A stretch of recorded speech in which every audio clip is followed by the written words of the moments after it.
Et l'on retrouve avec plaisir Daniel Haïk pour donc cette revue de presse. Et Daniel, nous sommes désormais à 9 jours à peine des élections et les manchettes des quotidiens israéliens sont consacrées ce matin aux tensions entre les diverses formations politiques. Et oui, effectivement, Christophe, le Yediot Aharonot consacre sa manchette ce matin à la confrontation entre Yair Lapid et Benny Gantz au sein d'un bloc de centre-gauche qui est relativement fragmenté.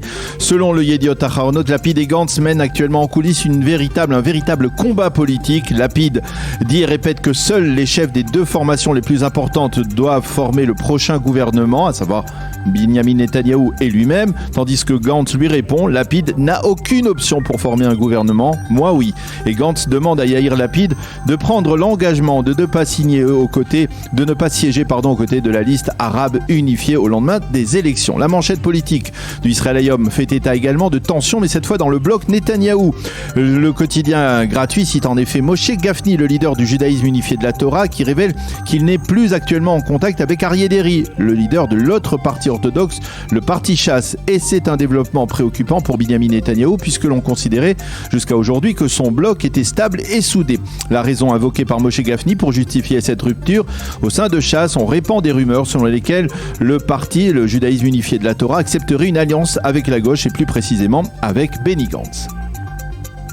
Et puis dans les pages intérieures, le Israël Hayom donne ce matin la parole au camp des indécis, ceux qui ne savent pas encore pour qui ils vont voter. Et le journal nous livre le monologue éloquent de Yuri Yalon, l'un de ces indécis, qui explique qu'il n'a encore aucune idée du parti à qui il donnera sa voix le 1er novembre.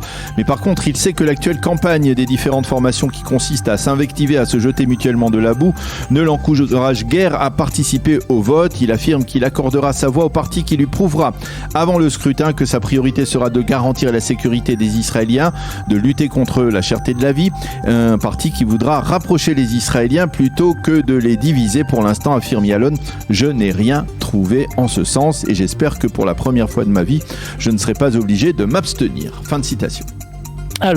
Alors qu'écrivent justement les éditorialistes, Daniel, alors que l'on approche donc de cette échéance électorale. Shimon Shifer, dans le Yediot Aharonot, reconnaît qu'il est très difficile de définir l'enjeu majeur de ces élections. Le menu que ces partis nous présentent se focalise sur les têtes de liste et non sur leur programme. Et paradoxalement, écrit Shifer, le seul à proposer un véritable plan d'action, si l'on peut appeler cela comme ça, c'est Itamar Ben-Gvir. Shifer est loin d'être optimiste, il ne croit pas, comme le prétendent tout le temps tout de même certains, on approche de la fin de la démocratie israélienne. Fin de citation. Sivan Chilai, toujours dans le Yediot Aharonot, affirme que c'est le taux de participation qui risque de sortir l'État d'Israël de la crise politique actuelle.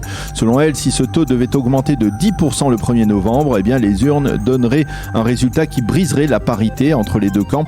Liora Lavian, dans le Israël Hayom, s'en prend à la campagne du camp républicain de Benny Gantz, qui présente apparemment des candidats séduisants, apparemment entièrement dévoués à la collectivité, mais qui de facto balayent soigneusement sous le tapis leur capacité à s'invectiver mutuellement. Quant à Ben Caspid, dans son éditorial hebdomadaire, il se demande comment peut-on languir le leadership de Binyamin Netanyahou et surtout de sa famille, en l'occurrence de son épouse et de son fils Yair. Le Haaretz lui parle de la campagne de peur que distille actuellement Itamar Ben-Gvir au sein de la société israélienne, et le quotidien de l'extrême gauche se dit effrayé par que des centaines de milliers d'Israéliens puissent voter le 1er novembre pour ce qu'il appelle le disciple du rabbin Meir Kahana.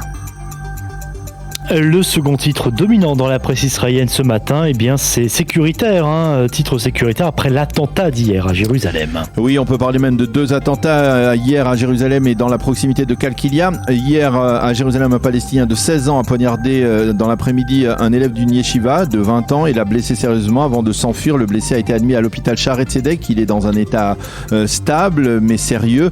Les forces de sécurité ont entamé une chasse à l'homme et c'est un policier qui a retrouvé le terroriste une heure plus tard sur un terrain de football, et lorsque le Palestinien a tenté de l'agresser, il l'a neutralisé et le Palestinien est blessé. Cela s'est passé sous les yeux de jeunes Israéliens en plein entraînement de football. Et cet après-midi, après cet attentat, le Israël Hayom titre ce matin tension dans Jérusalem. Les forces de sécurité demandent au public d'être plus vigilants au cours des prochains jours.